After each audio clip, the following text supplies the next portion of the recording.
Projekt GuRu. Hello, my name is David. I am Polish journalist, and if someone asks where is this accent, I am in Donbass for a year and I describe local events.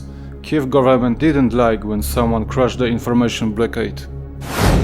Elections in Novorossia will be not for several months. We choose new date February 21 on the next year. So it was decided during the meeting Norman 4, and our Donbass authorities supported this decision.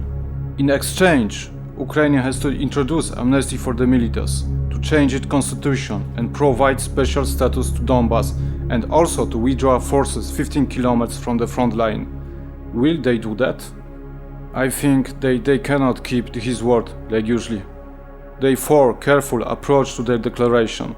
However, already voices appear in the Kiev that not concession will be, and what this is, they don't want peace.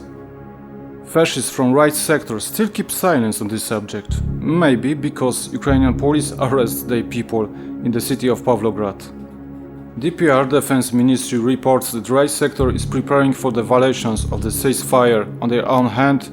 They have done it before. The last day Spartak was shelled. Military summary from Novorossia for the 6th and 7th October.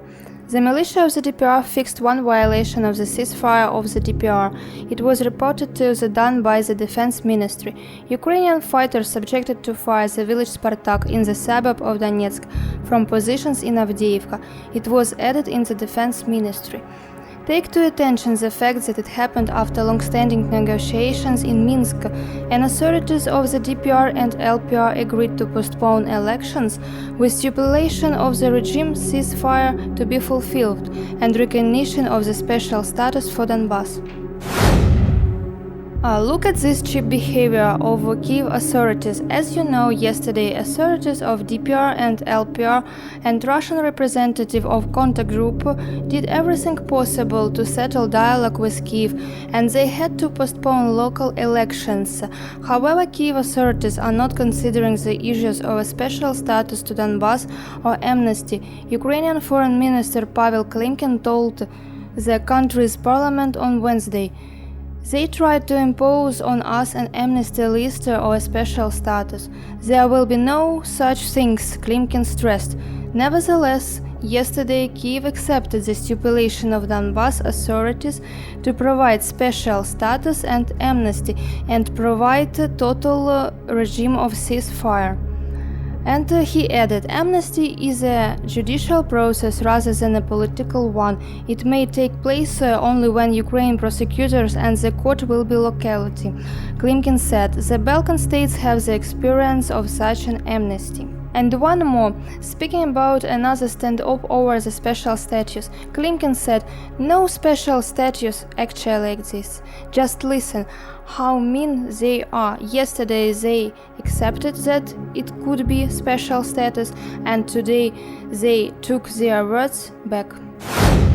Activists of the European Convention for Human Rights prepared documentation about 1,500 cases of human rights violations and war crimes committed by the Ukrainian troops against civilians, which happened during the so-called anti-terrorist operation in Donbass. 30% of this documentation was submitted to the European Court of Human Rights, but also on the results of the work of the tribunals we will need for wait a few long years, like in Yugoslavia.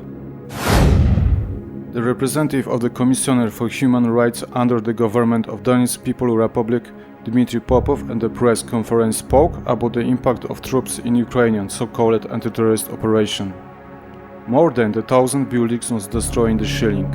In the results of the Ukrainian invasion, 3,900 civilians was killed, innocent civilians who living in Donetsk Republic. Ukrainian Minister Pavlo Klimkin was said that the implementation of the agreements Minsk is impossibility. There will be no amnesty, and the People's Republic needs to cancel parliamentary and presidential elections from last year. The representative of Donetsk Republic, Denis Pushilin, said that this is a revision of concrete contract, and Donbass will say no. President of Luhansk Republic, Igor Potinsky, said, to the Ukrainians no one will give nothing and nobody. We, for our lives, for our freedom, we paid in blood. Special hello to Zach Novak. Today with you was David and Natalia. Don't lose the faith. Novorossia still resist. See you soon.